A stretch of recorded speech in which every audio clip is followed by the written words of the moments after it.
Super Mario Sunshine is such a weird game. It released during a time where Nintendo was seemingly putting out game after game that would initially be met with mixed to negative reception, only to develop dedicated fan followings later on. Games like Luigi's Mansion, Wind Waker, or even Metroid Prime. But then there's Sunshine, a game that, despite reviewing well, was divisive at launch with fans and has just kind of stayed that way. Some people absolutely love Mario Sunshine and all the weird risks it takes in comparison to other 3D Mario games, while others absolutely hate it and believe it to be the worst 3D Mario game. Full disclosure, Super Mario Sunshine is probably one of my top 15 or top 10 favorite games of all time. There's a reason I've made 3 YouTube videos about it now. That said, it's also a game with a lot of objective flaws and things that are fully worth criticizing. I've wanted to take an extended look at Mario Sunshine for a while, outside of a few small mentions in videos and top 10s, but decided to see where public opinion landed on it after the Mario 3D All-Stars Pack's tenure. Spoiler alert, not much has changed, so this is an extended look at Super Mario Sunshine. Time to figure out why I and so many other people love this game so much in spite of its laundry list of issues. Let's roll. Super Mario Sunshine was released at a tumultuous time for Nintendo. Despite a lot of people, myself included, having very positive memories of the GameCube, it was actually a pretty significant commercial failure for Nintendo at the time. As such, there was a necessity to get a 3D Mario game on the platform as soon as possible. Because of this, Mario Sunshine has been described as having a rushed development cycle. Compounding this are 2 factors. One is that it was the first ever solo directing gig of Yoshiaki Koizumi after serving as an apprentice for over a decade. It was also the first-party Nintendo game developed after Satoru Iwata took over as Nintendo president, with his predecessor Hiroshi Yamauchi wanting a 3D Mario game on the GameCube as his last request before resigning. While these two are obviously well-respected and rightfully revered members of Nintendo's staff now, it can be assumed that Mario Sunshine's development was a bit less organized than other Mario games due to the abundance of firsts behind it. Shigeru Miyamoto, Idea Man himself, served as a producer on the game, as well as proposing the idea of Mario using a water pump, and there were apparently several different candidates for possible ones Mario would use. They considered a full-on water gun, but figured it would cause age rating issues in North America. They settled on FLUDD's current design due to its practicality, despite it not being the favorite of the staff. In spite of all of this, Mario Sunshine eventually released in the fitting summer season of 2002 in Japan and America, with it hitting Europe and Australia in the less than fitting month of October. There's an additional wealth of development information and beta content you can find out about this game, so for the sake of not just parroting articles and other videos, I think we'll move on to the game itself.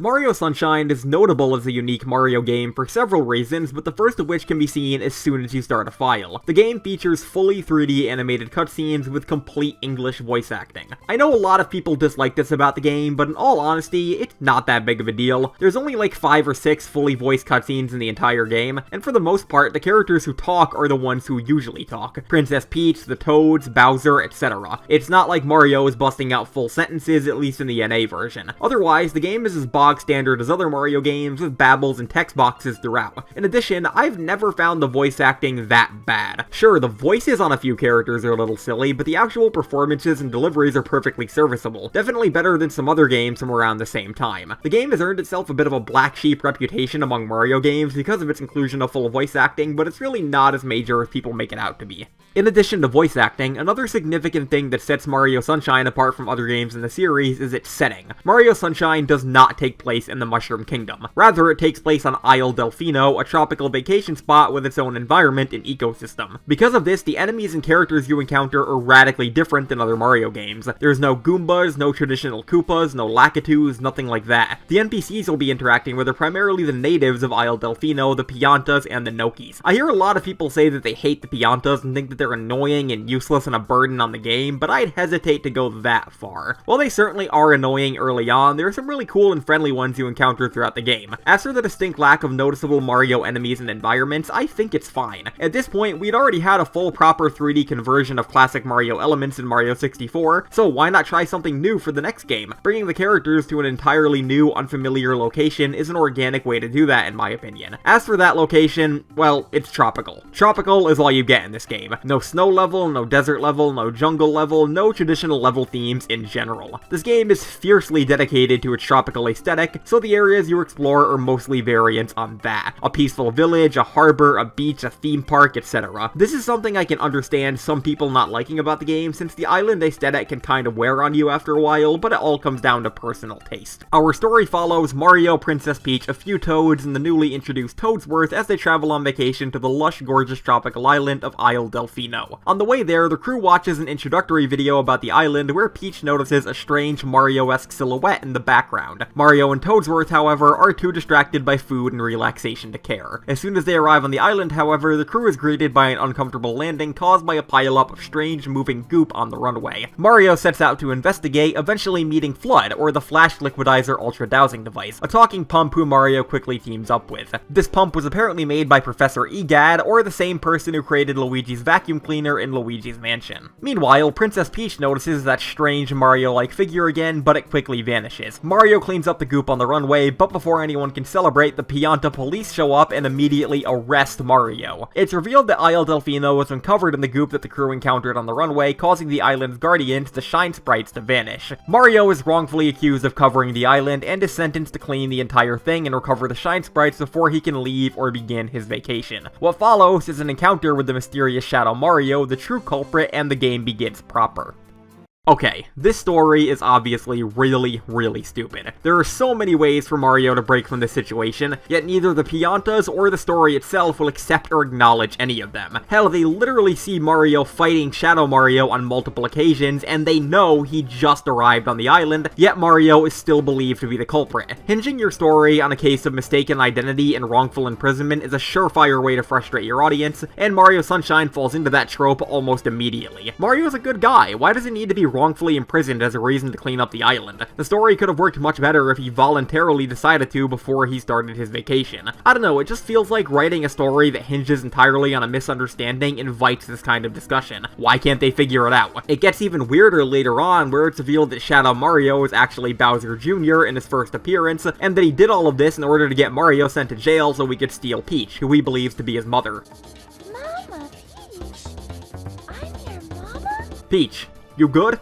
Why'd you need to ask that? Did you birth this turtle? Regardless, the story is definitely one of the game's weakest points, and despite the passable voice acting and cutscenes, it definitely drags the game down. I totally understand why Nintendo decided to bring Mario back to simpler stories after this game. While the story might not be anything too impressive, the game's presentation certainly holds up a lot better. A lot of GameCube games have this weird, ageless quality to them where the models and textures are obviously primitive looking, but the overall style and charm carries them extremely far. I'd say Mario Sunshine comfortably sidesteps looking too dated just by being so bright, vibrant, and stylized. The environments are absolutely gorgeous, and I think this game has some of the best, most crisp, clear-looking water in any game ever. The fact that this was accomplished on the GameCube is crazy to me. The character designs on the NPCs and enemies can tend to be a little weird, but I guess you can just blame that on the game not taking place in a traditional Mario setting. Plus, the game introduced a few notable changes to main character designs as well. Mario is sporting short sleeves, and Princess Peach has been given a full overhaul to match the summer setting. I like how she's characterized as well, with how she complains about wanting to go home and pounds angrily after you save her from Shadow Mario. She's characterized like an actual spoiled princess, which isn't a look we get often for Peach. I'd be mad too if my vacation was stolen from me. This game also, despite its disconnection from other Mario games, actually introduces a few characters and staples that would become mainstays of the series going forward. There's obviously the Piantas and FLUDD, but this game also introduced Toadsworth, Petey Piranha, Gooper Blooper, and Bowser Jr. Bowser Jr. is obviously a huge contribution to the series, and continues to appear regularly in both the main series and spin-offs, so this game introducing him is kind of a big deal. Helping in the game's very pleasant presentation is its music. There's not a lot here that are absolute jams, nothing I'd go out of my way to listen to on my own time, but pretty much every track is an earworm in some way, and they all act really nicely as catchy, easy on the ears backing track. The Delfino Plaza theme is absolutely a standout, but I think pretty much every song is catchy and enjoyable. Even the less head-bop-worthy songs have a contextual place in the game's soundtrack. This is one of Koji Kondo's most consistent works in my opinion. If you hear a song from this game out of context, you can probably still tell it's from Mario Sunshine. But alright, that's enough about presentation. People obviously know this game looks good and has a dumb story. The real reason people are so divided on this game comes down squarely to its gameplay. Like I said, this is probably one of my top 15 favorite games of all time, but man, does it have a ton of baffling, archaic, downright bewildering design decisions. I would have loved to have been in the meeting where they decided on some of this game's mechanics, but to really understand them, we have to get to the main root of its design: FLUDD.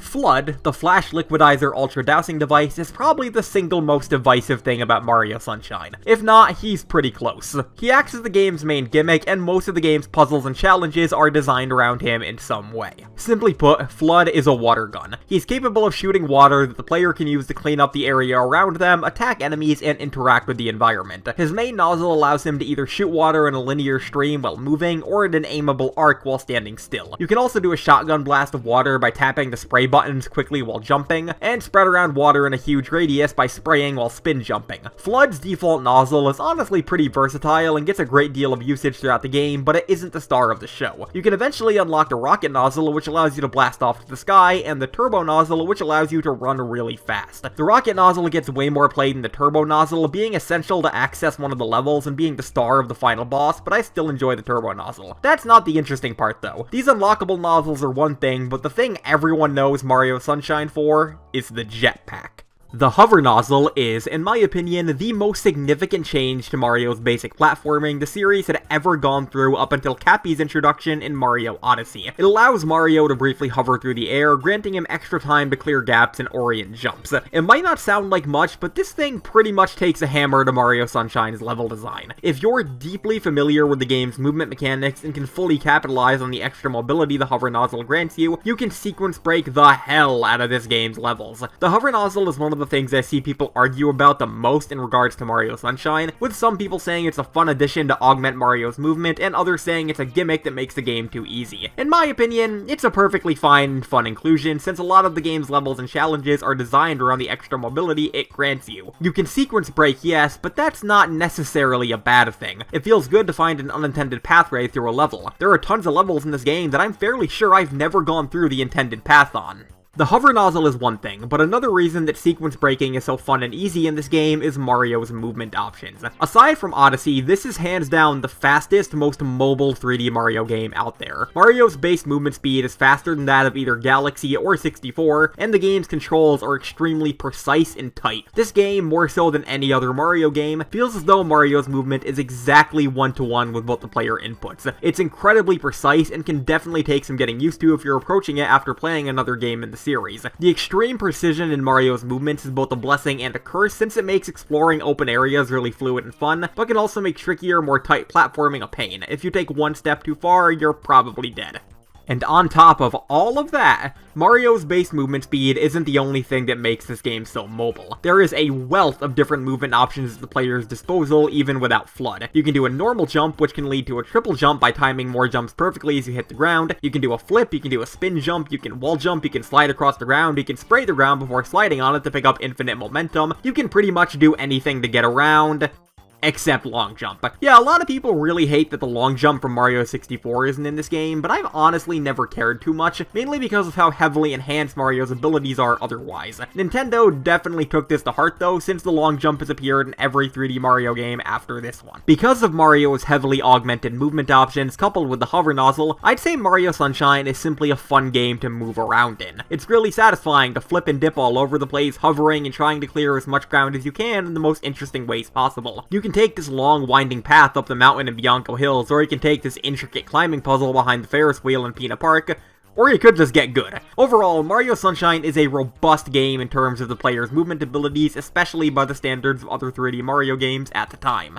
Movement options aren't everything though if the game isn't fun to navigate, and this is where my problems with Mario Sunshine start arising. Mario Sunshine is a 3D Mario game in the vein of 64, with the player being dropped in a primary overworld to explore, this time being Delfino Plaza, with different levels dropped throughout for the player to enter. Aside from Delfino Plaza, there are 7 individual worlds to explore and 1 final boss world. Each world, with the exception of Delfino Plaza and the final boss one, has 8 main missions to complete for a shine sprite each, in addition to a variable amount of secret shines per level. level. The general missions in this game tend to consist of completing platforming challenges, fighting bosses, battling Shadow Mario, traversing secret galaxy-esque platforming sections without FLUDD, collecting 8 red coins in a given area, and a bunch of other stuff. The variety of missions you get in this game is actually pretty staggering and makes very few levels end up feeling alike. Even if they use the same formula, the layouts will likely be very different. It's just a shame a lot of them are really frustrating. Okay, so, the YouTuber Arlo talked in his review of Mario 3D All-Stars about recognizing when you're not having fun in a game, and said that Mario Sunshine was guilty of having a lot of levels that were more annoying than enjoyable. I'd struggle to go that far personally, but I can definitely see why someone would think that. I've been playing this game since I was a very young child, so my point of view is probably biased significantly, but I can definitely see where people are coming from. A lot of this game's levels feel as though Nintendo had a good idea for a mission, but couldn't execute it in a fully enjoyable way. A ton of the levels are bogged down by archaic and cryptic goals, frustrating and out-of-characteristically difficult platforming challenges, level layouts that aren't fun to navigate, endlessly repeated bosses, arbitrary time limits, restrictions on the player's abilities, level-specific gimmicks that fail to be fun, and a bunch of other stuff. When Mario Sunshine is fun, it's really fun, but I can definitely see new players finding it not enjoyable more often than they do. If I hadn't been playing this game for years, I'd probably have been struck by a lot of this when I revisited the Mario 3D All-Stars pack. It's a distinctly unpolished experience by Nintendo standards, especially for a 3D Mario game. There's even a fair helping of significant bugs, some of which are pretty easy to execute.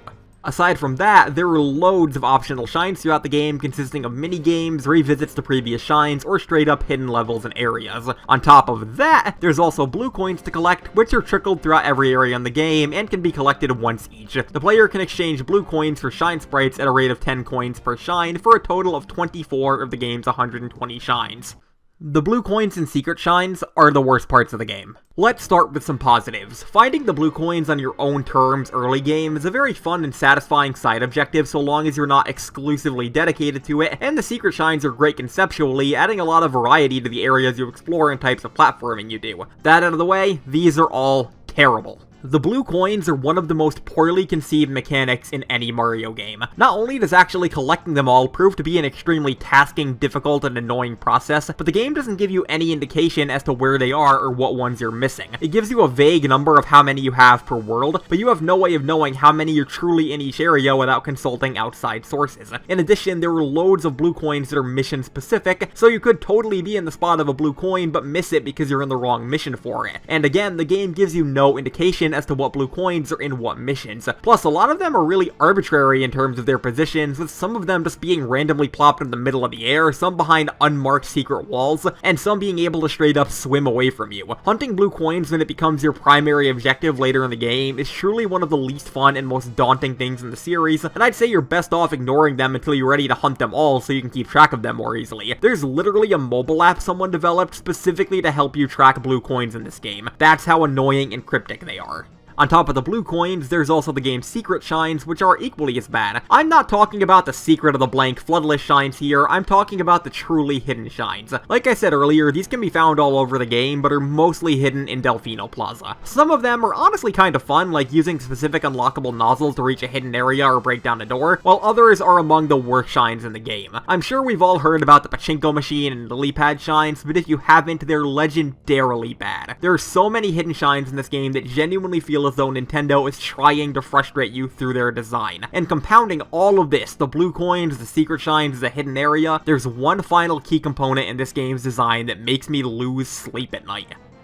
They don't mean anything. You see, to unlock the final boss in this game, you don't have to accumulate a certain number of shines like you do in any other 3D Mario game. Your progression is tied to what specific shines you have. You need to clear the 7th mission or the Shadow Mario hunt in each main area to unlock the final world and boss. This means that, for all intents and purposes, every single blue coin and optional shine in the game is completely pointless. If you're not going for 100%, it's legitimately a waste of time to do these things. They contribute nothing to your progression. Okay, not nothing. Very early on, up until you have about 30 shines, you unlock new levels and new nozzles for FLUDD by doing any mission, but this is trivial for 2 reasons. One is that 30 shines is nothing. You can literally have like 15 before you complete the first world. The other reason is that the thing you actually care about, fighting the final boss, is locked behind specific shines. This is so strange to me for so many reasons. reasons. Why would Nintendo design the game this way? Why would they create all of these unique optional areas and challenges only to make them completely inconsequential? Why have progression tied to the number of shines you have early in the game, only to back out in the late game? It's baffling, and the main reason I would have loved to see the pitch meeting for this mechanic. Oh yeah, and the 100% bonus is worthless too. Literally just a JPEG of a postcard. You may have heard the sentiment echoed that Mario Sunshine is a great game until you try to 100% it, and I absolutely agree with that. The moment you step into this game's optional content, you're entering a rabbit hole of frustration. And since we're on a bit of a rant train here, let's knock out the last major problem with Mario Sunshine. Its physics engine. Again, this is something I've grown used to throughout my time playing the game, but if you're a new or returning player after years of not playing it, this is pretty rough.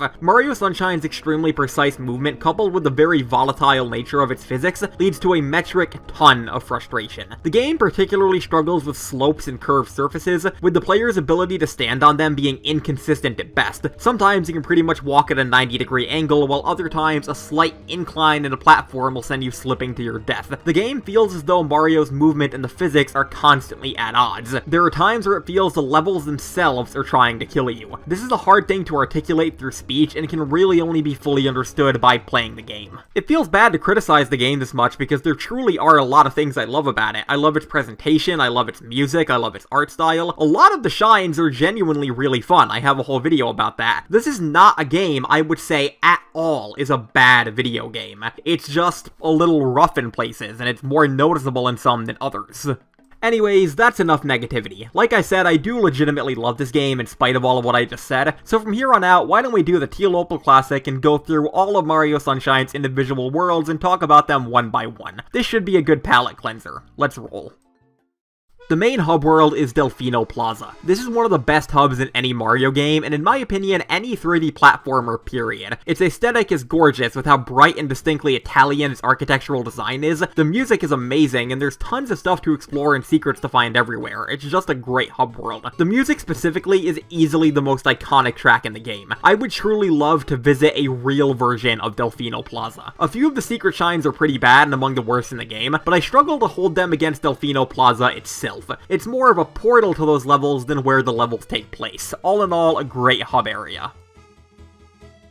Our first normal world is Bianco Hills, which is a nice peaceful lakeside village. This level's pretty enjoyable, and I can't think of any specific shines that are overly frustrating or difficult. It's also just a nice, aesthetically pleasing level with some calming music and some good visuals to boot. Except when it's covered in goop for the first few levels, but that's not its fault. Rico Harbor is our second level, and this one I have in less high regard. Its design is pretty weird and can definitely lead to some confusion for new players, and it's got some of the worst shines in the game. That said, it's visually pretty nice and I really like the music. Plus, its third shine specifically is actually my favorite in the entire game. This is pretty much a 6 or 7 out of 5 for me.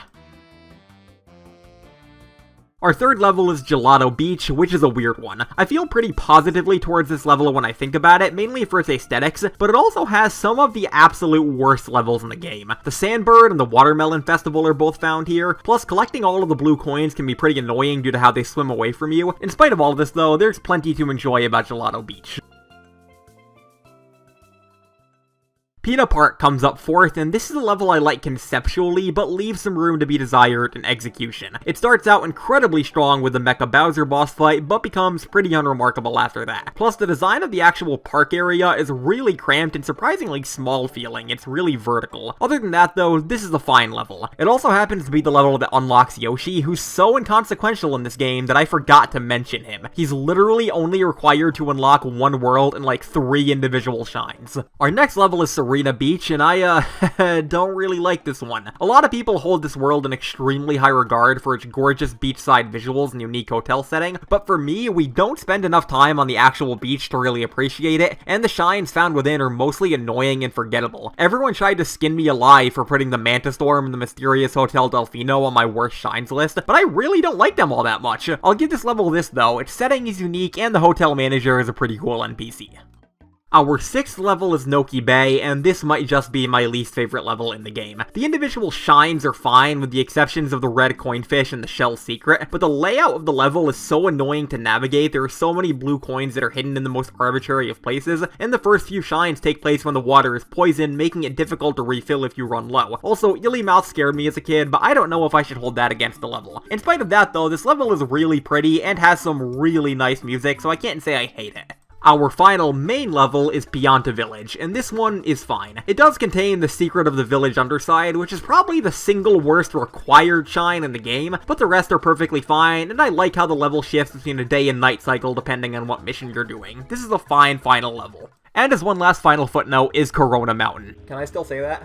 This is the final boss level and is so bad that I've literally seen YouTube video essays dedicated strictly to how bad this level is. It's a short level loaded with insta-kill hazards, and its entire second half is presented as a ride across a very finicky boat. If the boat collides with anything, it's instant death. This is compounded by the fact that there are also blue coins in its path, so if you're trying to 100% the game, you'll have to contend with the boat for a very long time. The boat literally only appears in one other area of the game and is entirely skippable, so it's weird that they base their final level around it. Similarly, the final boss fight against Bowser hinges entirely on the rocket nozzle, a temporary upgrade that you don't start the game with, rather than the abilities the player has spent the entire game with. Overall, Corona Mountain kinda stinks.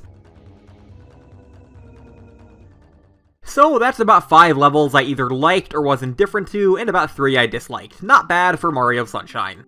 So now we have to ask the question, what's the deal with Mario Sunshine? It's objectively pretty rough, with a lot of frustrating levels, poorly conceived and annoying mechanics, unpolished gameplay, baffling progression, a bad story, and a ton of minor problems. It's also a beloved game that I and many others hold very close to our hearts, and not just because it's a Nintendo game. Why is this? Well, nostalgia's obviously a factor. I was 3 when this game came out, so I've had the opportunity to play it for pretty much my whole life. This is the Mario game I spent the most time on as a kid, just exploring and running around and experimenting with its mechanics. But nostalgia isn't everything. There's another reason why I think Mario Sunshine is so beloved by the fans. Its charm. Mario Sunshine is a deeply unique Mario game, pretty far removed from the typical standards and conventions of the series. Because of this, its gorgeous visuals, pleasant music, and all the weird risks it takes in terms of its design, voice acting, and setting, it's really charming and is a Mario game like no other. I know it's kinda weird to say a game is carried solely by its charm, because Mario Sunshine certainly has things to enjoy aside from that, but for the most part, it's this game's identity, personality, and uniqueness that makes us all love it so much. If this exact game came out but wasn't a Mario game, it'd probably be remembered as a weird, jank, middle-of-the-road GameCube-era platformer, but as a Mario game, it's so unique that it kind of leaves you spellbound, and that's really all you need sometimes. I love a lot of other games for similar reasons, like No More Heroes being carried entirely by its satire and character, and Resident Evil 4's cheesy dialogue and story making up for its distinctly action-y gameplay, so why can't Mario Sunshine be treated the same way? It's flawed, yes, very flawed, but that's kind of a part of its identity. We love Mario Sunshine because it's so weird, bonkers, bewildering, and strange by Mario standards. Mario Sunshine is a mess, and that's why we love it. The vacation starts now.